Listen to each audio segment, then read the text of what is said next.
license exams for dummies. Part 4. A house is made up of a lot of paper. Legal and physical issues. Chapter 13. Dealing with environmental government regulations and issues. In this chapter, figuring out who is the environmental world, finding out about environmental statements and assessments, identifying some environmental problems, looking at water supply and disposal issues. Chapter 13, dealing with environmental government regulations and issues. The public has been and continues to be concerned about the environment. The concern has gone in two directions: environmental preservation and a study and elimination of environmental hazards. Environmental preservation also has evolved into green, sometimes called eco-friendly, building concepts for creating more energy-efficient homes and commercial buildings. Environmental hazards don't just come out of thin air, though of course they can affect the air. Environmental hazards also happen on the ground, and the things that negatively affect the environment, like air and water pollution, often happens because of the land development, vacant land that is bought and built on. Enter you, the real estate agent.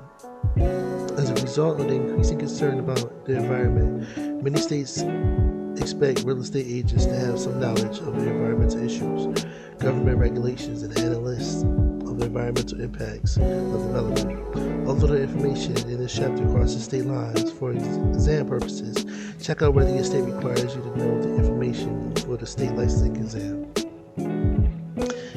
In this chapter, I give you some basic information about environmental hazards, some of their health effects, government regulations about environmental issues, and a brief analysis of the impact of the environment and development of an environment. As you read this chapter, remember that no one is trying to turn you into an environmentalist, scientist. In fact, most of the time, the real estate practice, you're going to recommend that buyers and sellers call in environmental scientists, engineers, planners, and attorneys who specialize in environmental issues. When you and someone involved suspect the problem, your job is to recognize some basic laws and environmental hazards and their impacts.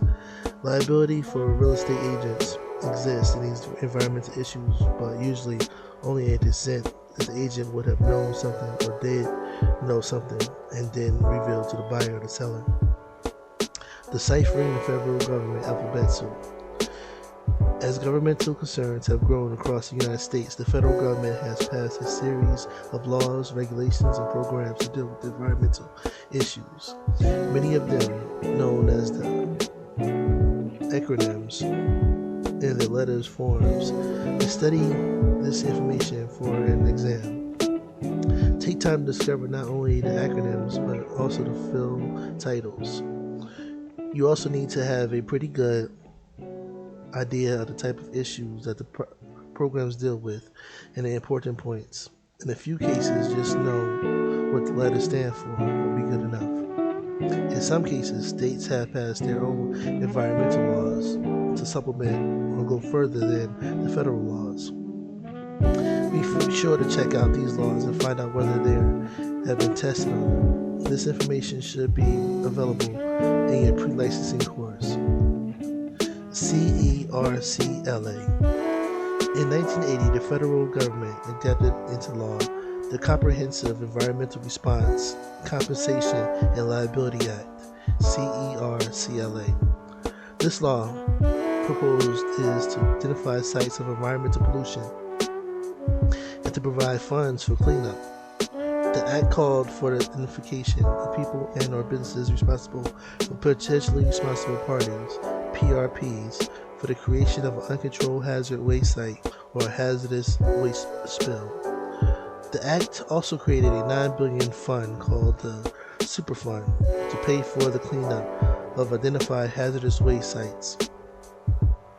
The act considered liability for such a site and its cleanup is to be strict. Strict liability means that that the property owner has no excuse with respect to liability. The fact also considered the liability to be joint and several, which means that if more than one person is responsible for the hazardous waste site, the law is enforceable on a group as well as on each individual. In fact, if the example, one or two people had no funds available for cleanup, the other party could be held responsible for the total cost. The second party would have to try and get payment from the other person through a lawsuit. Under CERCLA, the current landowners can be held liable for the cost of cleanup in the hazardous waste site, even when he or she didn't create it. The current owners can then try to obtain a reimbursement from the people who originally created the site or from the Superfund itself. The term radioactive liability also is used in connection with CERCLA and the Superfund. It is meant to be previous owners also can be held accountable for the hazardous waste site. EPA, the Environmental Protection Agency, EPA, is the federal agency responsible for dealing with environmental issues. The agency advises Congress and the President regarding laws to protect the environment. The agency writes regulations implementing laws that have been passed, and the agency enforces all federal rules and regulations. The EPA administration, among other laws, the Clean Water Act, the Toxic Substance Control Act, and the Resource Conservation and Recovery Act. HMTA. The important thing to remember for the exam is the Hazardous Material Transformation Act. HMTA is enforced by the United States Department of Transportation. HUD. The United States Department of Housing and Urban Development, HUD, isn't a major player in the federal regulation of environmental issues. However, I mention it because the agency is relevant when concerns with lead paint discovered. When I discuss in the lead section later in this chapter, LUST is not what you think. LUST, the Leaking Underground Storage Tank LUST program, sometimes referred to as UST or Underground Storage Tank programs, was created in 1984 as part of the Resource Conservation and Recovery Act, administered by the EPA. This program targets underground storage tanks used for the storage of hazardous substances such as chemical and oil-based products like motor oil. Such tanks must be registered with the EPA. There is a number of exceptions to the underground storage tank program, including tanks with storage capacities of less than 110 gallons, tanks used for heating oil used for the property, a motor oil storage tank or less than 1,000 gallons on farm and residential properties. The program regulates such areas as tank installation and maintenance, as well as spill prevention and monitoring.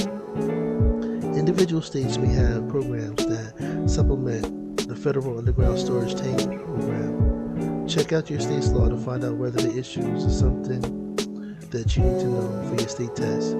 Generally, the states may provide for additional registration of tanks. Different minimum size tanks have to be registered, and possibly different technical requirements.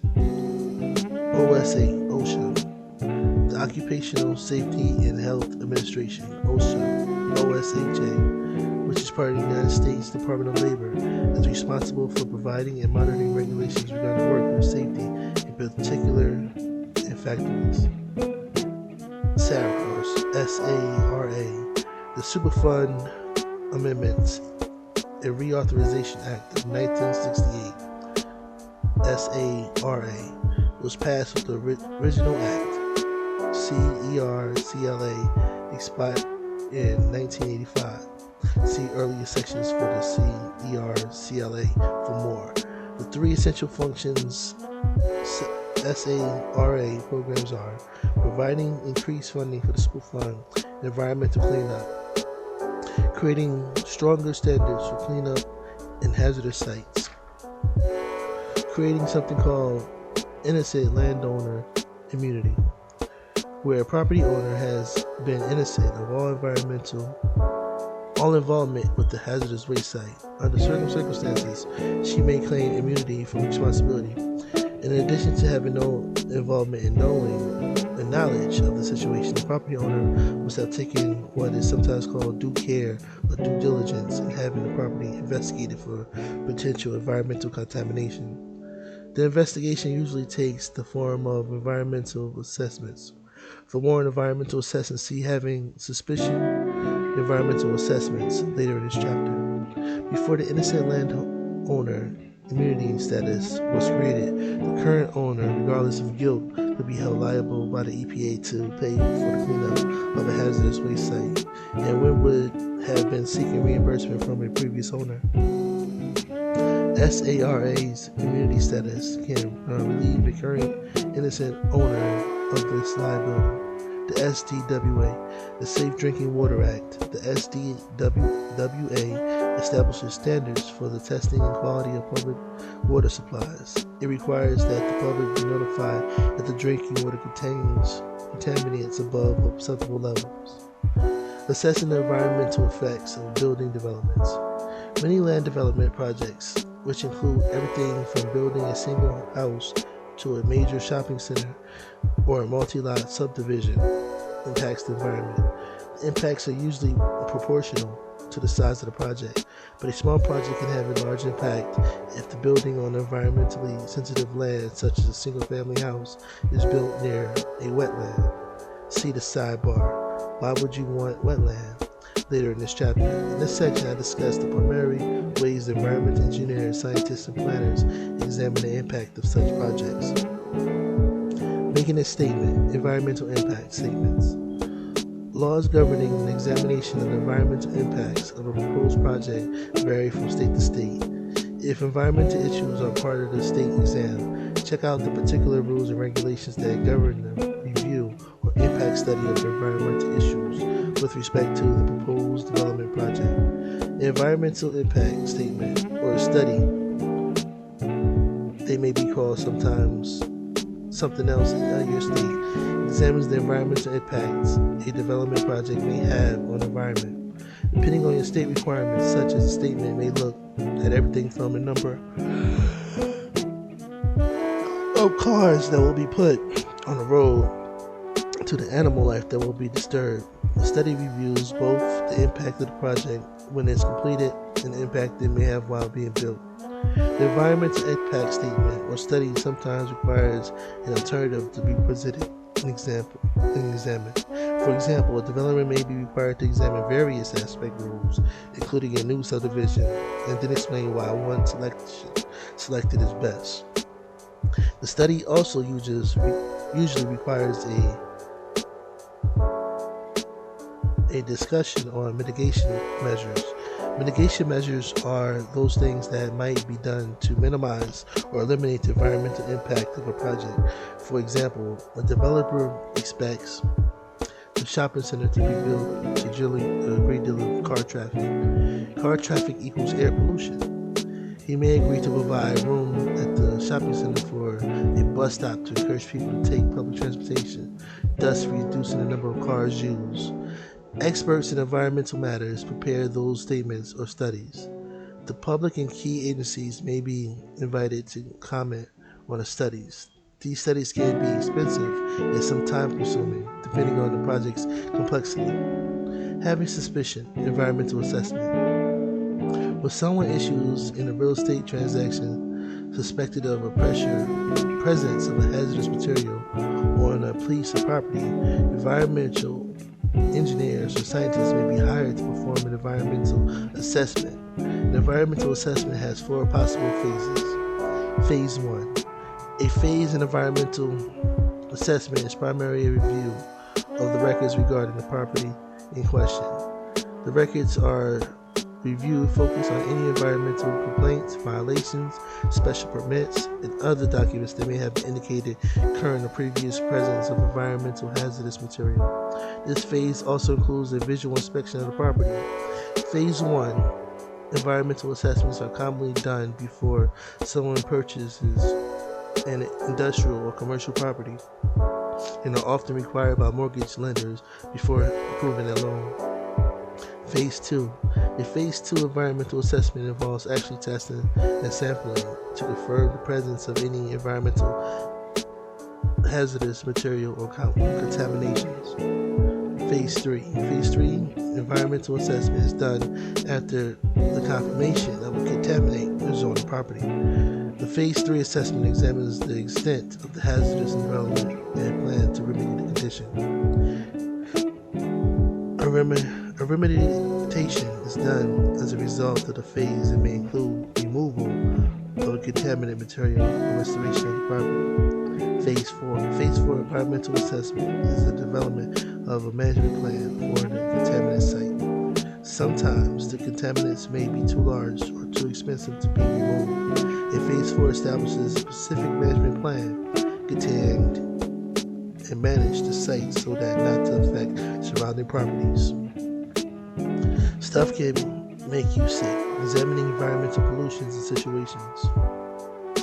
One of the primary functions of a real estate agent is to be aware of the possible environmental issues with respect to a piece of property that the agent may be involved with as a seller or buyer agent.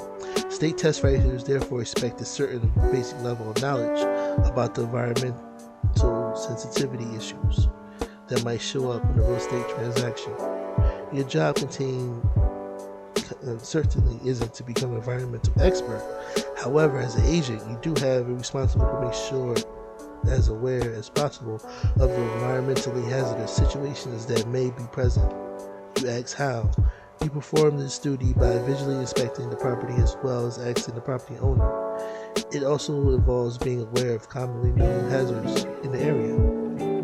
The agent may further recommend the services of an environmental assessor or auditor who will conduct the appropriate environmental assessment.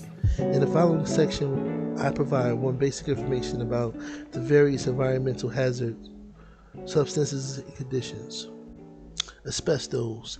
Asbestos is a mineral that has been widely used in residential and commercial construction because of its resistance to transfer to heat, its resistance to fire. Builders have used it as an insulation for pipes and heating ducts, roofing, siding, and floor materials. The basic issue that exists with asbestos is related to friability, or friable means the tendency to break down and to give off dust fibers that can be highly dangerous if inhaled.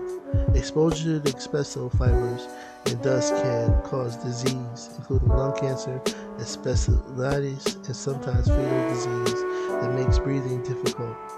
And mesothelioma, a cancer of the lungs, of the lining of the lungs.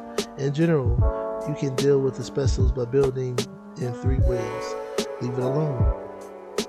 Leave it alone by appropriate if the asbestos is in good shape and doesn't appear to be disintegrating,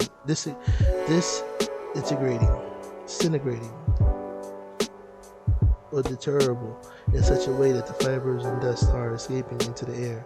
Remove it. Remove it should be done only in accordance to the experts who follow procedures established by the EPA and or your state. Deal with it. Dealing with asbestos is called encapsulation. Encapsulation is sealing the asbestos in place. Doing so prevents dust and fibers from getting into the air. Make sure that the appropriate professional do all evaluations and work when dealing with asbestos or removal. Brownsfield. Brownsfields are former industrial factories, manufacturing, or storage sites that may have environmental hazardous waste on or under them from their previous use. Federal legislation was passed in 2002 to help communities with the cost of cleaning up these areas. This legislation also protects owners of property from liability for hazardous waste where put in by previous owner. Building-related illnesses. Building-related illnesses, sometimes referred to as BRI, is a general term to describe various health issues related to the indoor air quality of a building. The symptoms, which may include a variety of allergens, reactions, and respiratory illnesses, are present both while people are in the building and continue after they leave the building. The cause of BRI is related to chemical emissions from materials like paints and glues used in the building, as well as bacteria and dust in the air. Electromagnetic fields. Electromagnetic fields are generated by so-called high-tension power lines and by power transfer or distribution stations in home appliances. Some researchers indicate that these electromagnetic fields can cause cancer as well as change in behavior or hormone levels. The research is apparently somewhat controversial, with the research indicating no health hazards. Real estate agents should familiarize themselves with the locations of these type of facilities that can generate electromagnetic fields so as to be able to advise property buyers of their presence. Lead. Researchers recognized lead as a health hazard a number of years ago, in particular dangerous to children, negatively impacting mental and physical development. Lead particularly can enter a person's system if he breathes lead dust in the air, drinks it from the water supply, or runs through a lead pipe or copper tubing joined with lead solders, or actually eat lead-based paint flakes, as may happen with small children. In 1992, the U.S. government passed the Lead-Based Paint Hazardous Reduction Act, which requires that homeowners in homes built before 1978 fill out a lead paint disclosure form that gives it to a buyer when they sign sales contract. This form triggers the 10-day period of time during which the buyer can have the property tested for lead. This testing isn't mandatory, but at the buyer's option. The testing done by appropriate professionals can be done in two ways. A paint inspection can be performed, which indicates the amount of lead present in the paint surface. A risk assessment also is performed, which goes further than the paint inspection. The risk assessment actually examines the sources of lead paint risks, such as peeling paint, and suggests how to remedy it. If the buyer decides to have the inspection done and lead paint hazard is found, the seller has the option of correcting it or not. If the seller refuses, the buyer has the option of getting out the deal and getting all his earnest money back. In addition to the disclosure form that a seller must complete, she must also provide a lead paint information booklet produced by HUD and EPA. See Deciphering the Federal Government's Alphabet Soup early in this chapter for more about these government agencies, as well as United States Consumer Protection and Safety Commission. The disclosure rule also applies to the landlord obligation to reveal to the tenant any known lead paint hazards. A real estate agent is responsibility with respect to the lead paint disclosure is to advise the seller about obligations to disclose possible lead paint hazards. The agent representing the buyer advises the buyer of the fact that he should receive a lead paint disclosure. Check whether your local state or municipality has the laws regarding lead paint hazard disclosure that supplements the federal government's regulations. Radon. Radon is an odorless, colorless, tasteless, radioactive gas produced by the decaying of natural materials, such as rocks, are radioactive. It tends to accumulate in areas with poor outdoor air circulation, such as basements. It may spread through a building by heating and air conditioning systems, and is believed to cause lung cancer.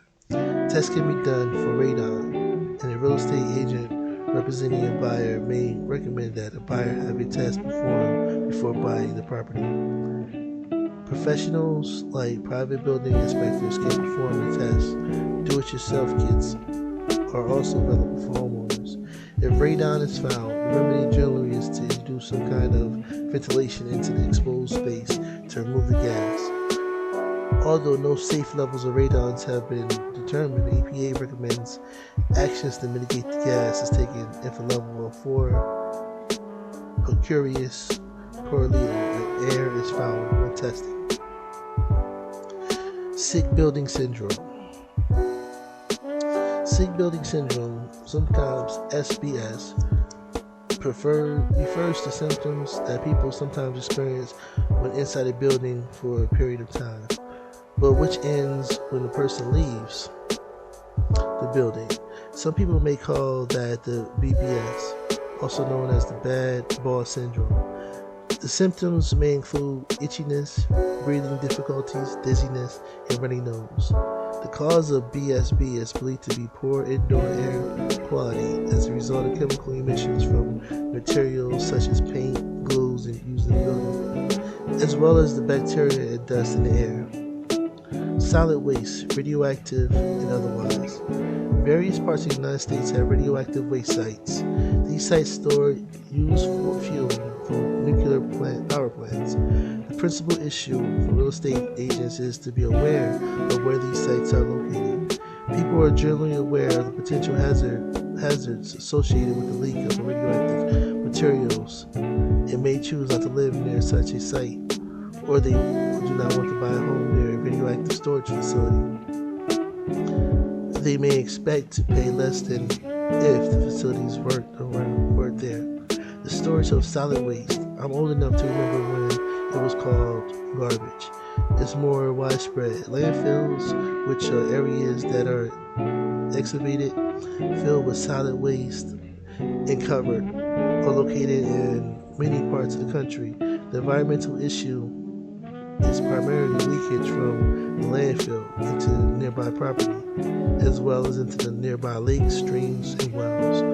Older landfills in particular may cause problems because they may not have been constructed according to modern standards, which appropriate liners, covering, drainage controls. Federal, state, and local government agencies may be involved in monitoring landfills to prevent contamination of nearby properties and water bodies. Underground tanks. Underground storage tanks range in size from relatively small tanks of a few hundred gallons for home heating oil to large tanks of thousands of gallons for industrial and agricultural gasoline, oil storage, and chemical storage. The issue for real estate, of course, is leakage from the tanks into the ground and then into the wells or nearby water supply systems of a recreational system, stream, or lake. In addition to the danger proposed by tanks that are in current use, the issue of tank abandonment is significant. Usually, local government agencies establish proper procedures for abandoning a tank. One of the most important uses is pumping out the materials in the tank so that nothing is left to leak out. The tanks are then generally filled with materials like sand. To read more about the Federal Leaking Underground Storage Tank LUST program, check out LUST, It's Not What You Think, early in this chapter. Make sure that you check to see whether your home state has any local programs that deal with tank registration, monitoring, or abandonment. As a real estate agent, you want to know about these specific procedures because they may affect your buyer or seller. If appropriate, you would need to copy the proper paperwork for your buyer, showing that the tanks were abandoned properly. A few more quick definitions to keep in mind. Exam writers may expect you to know at least a little bit about the following issues, such as definitions and brief explanation. So that's what I'm going to give you. Carbon monoxide. This is the potentially deadly gas that occurs naturally in the burning of gas, oil, and other fuels. It can be lethal in the case of a faulty furnace or an oil burner and where there is improper ventilation. Carbon monoxide detectors are mandatory in some building codes. Chlorofluorocarbons, or CFCs, are more commonly known as gases that were once used in aerosol cans. It can be in the freon of older air conditioners. The CFCs are thought to be responsible for the depletion of the ozone layer around the Earth. The Federal Clean Air Act banned their use, replacing an older Central air conditioning system often involves replacing equipment to handle the newer and less environmental hazardous gases. Mold. This is usually caused by the presence of moisture. It can be presented in virtually anywhere in the building. It can cause allergic reactions, and respiratory problems. Urea from moldable hides. The substance was used to create urea formaldehyde formed installations, UFFIs, which is the Consumer Protection Safety Commission banned in 1982 because the insufficient proper proof of adverse health risk associated with UFFIs. The ban was changed to a warning. Gases related to the UFI are thought to cause respiratory problems and skin eye irritations. Go with the flow. Water and waste issues. Water supplies is a major environmental issue in the United States. Without a sufficient supply of clean, drinkable water, development of a real estate for our home and business is impossible. In this section, I discuss water resources and water pollution issues, and what happens to water after you use it and becomes sewage. I also talk about stormwater, a different kind of wastewater. Water pollution. The term domestic water is used to describe the water you drink, cook with, and take a shower in. Domestic water comes from groundwater sources, which can be either reservoirs of underground water supplies, sometimes aquifers. Groundwater supplies are subject to pollutions from many sources, ranging from the chemicals you put in your lawn to the oil on the highway. In some places, water is supplied to homes, businesses through a local government. A public water supply agency or commission or a privately owned water supply company. The system of supplies is generally formed a reservoir or a series of wells through a system of pipes to your home or businesses. Sometimes in between the supply of the distribution pipes, the water may be treated or filtered in some way. The Federal Safe Drinking Water Act requires the public water supply system be tested regularly. Why would you want wetlands? Somewhere in your travels, you may have heard the term wetlands.